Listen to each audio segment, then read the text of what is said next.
কিছু মিলিয়ে যেহেতু এটা তফসিল পরবর্তী সময় এবং ওনার যেহেতু একটা রাজনৈতিক পরিচয় আছে, আপনি কি হচ্ছে যে এই যে আপনার যে কম্বল বিতরণ, এটা আপনার প্রার্থীর পক্ষে বা আপনার রাজনৈতিক যে হচ্ছে যে একটা সুবিধা, সেটার কিন্তু একটা বিষয় জড়িত রয়েছে। এটাকে আপনি স্বীকার করছেন?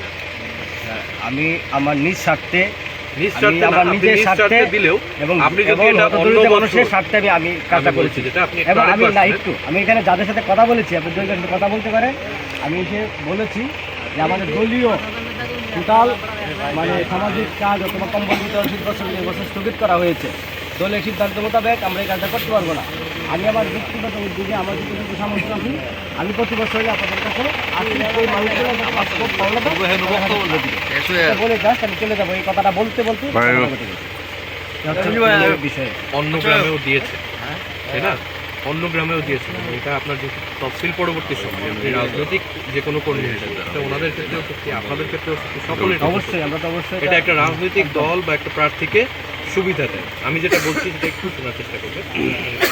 এটা কিন্তু একটা সুবিধার বিষয় থাকে, যেহেতু আপনার একটা রাজনৈতিক পরিচয় আছে এবং রাজনৈতিক পরিচয় যদি নাও থাকে, সেক্ষেত্রেও আপনি যদি হচ্ছে যে তফসিল পরবর্তী সময়ে বা আপনি ত্রাণ বিতরণ করেন, সেক্ষেত্রে প্রশাসনের একটা অনুমতির প্রয়োজন হয়, যেটা আপনি হচ্ছে যে নেন না।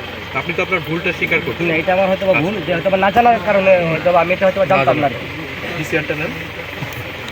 এখানে আমি যেটুকু বলছি আর কি, কিছু বিষয় আছে, ছোটোখাটো বিষয়।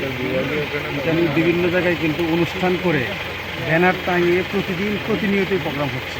আমি হয়তো আপনাকে আমি এই অভিযোগগুলো আপনাদের কাছ থেকে যেরকম বিভিন্ন সময় পেয়েছি, আপনি দেখেন আমাদের মোবাইল কোর্টে বিচার্য হয় কোন বিষয়গুলো, যেই ঘটনাটা আমার সামনে উদ্ঘাটিত হবে বা আমি সেই জিনিসটা যদি পাই এসে, যেমন এই ঘটনাটা কিন্তু সরাসরি আমার চোখের সামনে ঘটছে বা উদ্ঘাটিত হচ্ছে, যে কারণে এটা মোবাইল কোর্টের বিচার্য বিষয়।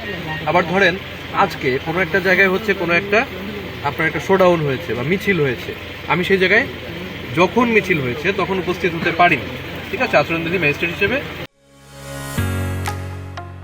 ঢালাইয়ের সেরা প্রিমিয়ার সিমেন্ট, সেখানে আমার পক্ষে তো থাকা সবসময় সম্ভব হয় না। সেক্ষেত্রে আপনাদের এখানে প্রতিকার পাওয়ার উপায় আছে। আপনারা যদি একটা লিখিত আবেদন করেন উইথ প্রুফ, সেক্ষেত্রে কিন্তু আমাদের একটা কমিটি রয়েছে, ঠিক আছে, বিজ্ঞ জুডিশিয়াল ম্যাজিস্ট্রেটের নেতৃত্বে আপনার এখানে করে দেওয়া হচ্ছে। বারহাট্টার ক্ষেত্রেও আছে। আপনাদের এরকম কোনো ধরনের কোনো অভিযোগ থাকে, আপনারা সরাসরি অভিযোগ করবেন। সেই অভিযোগ যে কমিটি আছে, সেই কমিটি তারা ব্যবস্থা নেবে এবং সেই কমিটির পাওয়ার হচ্ছে যে আপনার মানে তাদের যে পাওয়ার বা তাদের যে এখতিয়ার, সেই অনুযায়ী প্রার্থী ক্ষতিগ্রস্ত হবে। প্রার্থীর বিরুদ্ধে তারা যে ব্যবস্থা সমীচীন মনে করে সেটা নেবে। আর আমার ক্ষেত্রে যেহেতু আমি নির্বাচনী আচরণবিধি ম্যাজিস্ট্রেট, সেক্ষেত্রে আমি যদি দেখি তফসিল অনুযায়ী কোনো আচরণবিধি লঙ্ঘিত হয়েছে, আচরণবিধি যদি সেই জিনিসটা আমার সামনে লঙ্ঘিত হয় বা আমি যদি এসে সেটার উদ্ঘাটন পাই, যেরকম এই ক্ষেত্রে হয়েছে, সেই ক্ষেত্রে আমি মোবাইল কোর্টের বিচার্য বিষয় হিসেবে। এই যে একটা বিষয় দেখেন, এই যে একটু আগের একটা বিষয়, আমি বুঝতে পেরেছি। এই ঘটনাটাই যদি আমার সামনে সংঘটিত হয় বা আমার সামনে উদ্ঘাটিত হয়, দেখেন আইনের ভাষাটা একটু বোঝার চেষ্টা করেন, সংঘটিত কিংবা উদ্ঘাটিত, এটা কিন্তু আমার সামনে সংঘটিত হচ্ছে না। আপনি আমাকে অভিযোগ দিচ্ছেন, এই অভিযোগটা সংঘটিত হয়ে যাওয়ার পরে যে অভিযোগটা দিবেন, সেটা আসলে আমার কাছে না, সেটা দিতে হবে কমিটির কাছে। আর যেই জিনিসটা এখন ঘটছে বা আমি আসলে সেটা উদ্ঘাটন হওয়ার প্রমাণ পাবো, সেই অভিযোগটা আমাকে দিলে আমি তাৎক্ষণিকভাবে এসে সেটা শাস্তির আওতায় বা যে বিচার্য বিষয় সেটা নিয়ে কথা বলবো। আমার মনে হয় যে তুমি এখানে বিষয় হচ্ছে যে এই যে সানোয়ার, সে জামাতের সক্রিয় কর্মী, আর এখানে যে ওই আমাদের বাসির আছেন উপজেলা জামাতের সাধারণ সম্পাদক, ওনারা যদি ওনাদের দলের আসলে যখন মানে ধরা হয় তখন তো আর কেউ স্বীকার করে না, যে দলীয় যদি বিষয় যদি না হয়, ওনাদের দলের পক্ষ থেকে যদি এটা বিতরণ করা না হয়, সেক্ষেত্রে উনি আসছেন, ও আসছে, আরও কিন্তু জামাতের অনেকেই ছিল। এবং এখানে আমাদের লোকাল কিছু সাধারণ পাবলিক আছে, ওনাদেরকে বলছে আমরা জামাত করি, আমরা এখানে কম্বল বিতরণ করবো, তোরার কি করার আছে, এগুলোও কিন্তু বলা হয়েছে।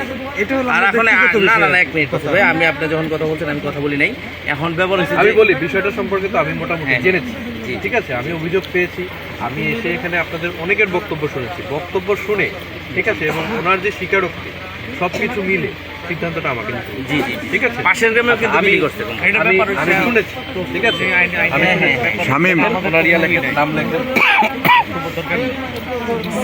আজকে বারহাট উপজেলা অনেক জায়গায় আরে এইভাবে কথা বললে তো হইব না, এটা যেটা হয়েছে এটার মধ্যেই করো। আইনের বাইরে কথা বল না, দেখতে পাচ্ছেন আইনের প্রতি শ্রদ্ধাশীল 100%। সানোয়ার সানোয়ার সানোয়ার না সানোয়ার সানোয়ার নো